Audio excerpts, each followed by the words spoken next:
Put your hands together. See, I've been drinking. I'm starting to stumble over my words. Yes, very. Ashima, Tamika, give it up. Give it up. Put your hands together, please.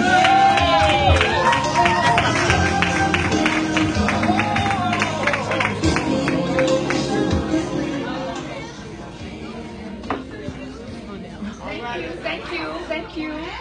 Hello, everybody. Hello. Hi. Thank you for the warm welcome. As you said, this is my first time. It's my new book.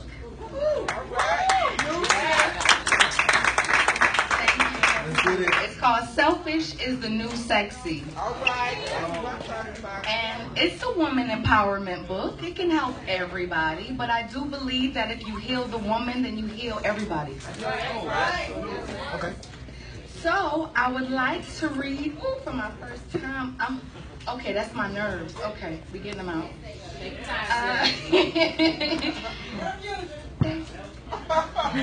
Channeling. Okay. So I'm gonna read the introduction. I ain't gonna take up too much of your time, but I'm gonna read the introduction. In our struggle for freedom, truth is the only weapon we possess. The Dalai Lama. What comes to mind when you think of a flower? Thank you. The simple beauty of a flower has been seen as a symbol that brings joy while showing love and appreciation. It is a great example for everyone who wants to relax and enjoy life. The flower will bloom until the shine from its magnificence has graced the world for all who were meant to realize it. The blossom delights, flourishing. It is perfect at being a flower and doing what it was meant to do. Being only what it was meant to be. Regardless of the day, of the week, or the time of the year, as the leaves grow larger, change color, shrivel, and flaw, the bloom will always allow nature to take its course. It automatically knows it must change and experience growth. It will never waste a second trying to stop what comes natural to it. Deplete itself unnecessarily, or block itself from sunlight, water, or soil. No matter what type of flower it is, it will never try to compete with others on earth. It knows its place.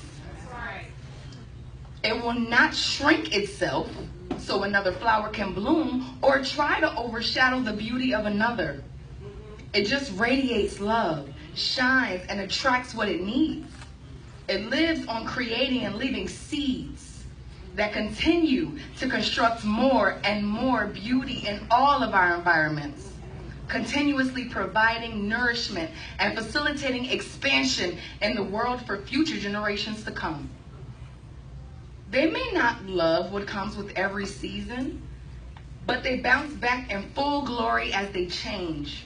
All they do is live in their perfection, naturally serving in so many ways until their time on this earth is done. The flower is made of the same physical material, spirit, energy, and love as you are. Yes. Luckily for it, there is nothing in it that causes it to doubt their knowledge or lose their purpose. Instead of radiating love and perfection like the flower, you have been finding ways to block chances to be happy and in an unnatural battle against your excellence. How many times have you beat up on yourself or convinced yourself that you're not worthy of something you desire? How many times have you been trying, striving, thirsting hard to prove your greatness? Are you still waiting for others to see it and commend you for it? Do you feel shame and envy because your roots and beauty are different from others? When will you stop denying yourself from allowing love and seeing all of the beauty inside yourself every opportunity you can? I had to ask myself the very same questions because I was doing the same thing. How much more time until you have punished yourself enough? You've denied yourself from what you naturally desire, from what inspires you, the nurturing you require, and your right to shine through in this life that is yours, the way you choose. You have refused to recognize, honor, and appreciate the value that you bring to this world. By appreciate, I mean raise the value of instead of depreciating. Come on now. Instead of enjoying every amazing thing that is meant to aid in your growth while helping you understand what makes you happy and more fruitful, you have been focusing on what you fear and what you don't want. Sometimes you may have even tried to block another from being what they were meant to be if it didn't sit right with you. Or make you happy. Maybe it's time to get back to being more like that flower. Every single one is different. None try to be other than what they were meant to be or change another. And neither should you. Do you want to be happier, healthier, have a loving, more satisfying life? Why wouldn't you want that, right? Most would say that's their desire. I always said that while doing the opposite and putting myself in positions that didn't make me happy. I wasn't doing what I needed to do to truly live the way I said I wanted to. Are you?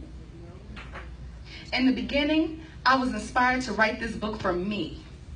My desire is that I would help others too, but that was an added bonus. What I'm about to share with you is what I believe to be one of the best ways to get everything you could ever want because it has helped me tremendously. But just because it has worked for me doesn't mean it's for you. And even though my intention is to help and share, my true belief is that no one can help you, guess what? More than you. It's fine if you believe it's wrong to be selfish. Okay, I get it. I get the title. Selfish the new sexy. Okay. But understand, if I had not decided to write this for myself, first and foremost, there would be no book to serve as an aid for those who could benefit. I know, selfish has been an ugly word for a long time. The word has been demonized. Even admitting that you could have made you ostracized.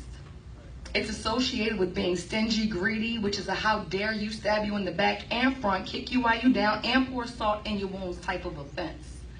Many believe it to be downright nasty and disgusting evil that will cause you to end up sad, miserable, and alone. That's what they say. Anyway, it never should have mattered what they said. But they became people who taught those who taught us that somehow we're attached to. Now, I have seen others and have personally spent so much of my own precious life so concerned with being selfless, like they told me to be, that somehow along the road I forgot to take care of myself. I forgot that I was supposed to appreciate myself. I forgot that I am entitled to nothing less than love, harmony, and happiness. So where must that come from first? From me, of course. That's the part that they forgot to tell us. All of the work I had to do and I'm still doing has always had to start within me before I could see those changes in my life. Being that flower means loving, accepting, and allowing yourself to bloom as you were meant to, and allowing the same for others. How evil is that really? It sounds quite nourishing to me. My self-love and entitlement journey started when I accepted that I am like many others who have suffered from oppression, depression, and trauma. I was depressed and I kept it hidden pretty well, even from myself. I really didn't believe it or trust myself, my importance, and my strength. I felt unbelievably sad, lost, anxious, guilty, shameful, trapped. And while I smiled all the time in public, I secretly cried a lot. I was heartbroken and felt a low sense of self-worth. I stopped doing things I once enjoyed and isolated myself from all people I loved. My once vibrant, high energy was very low and depleting quicker than I could replenish it.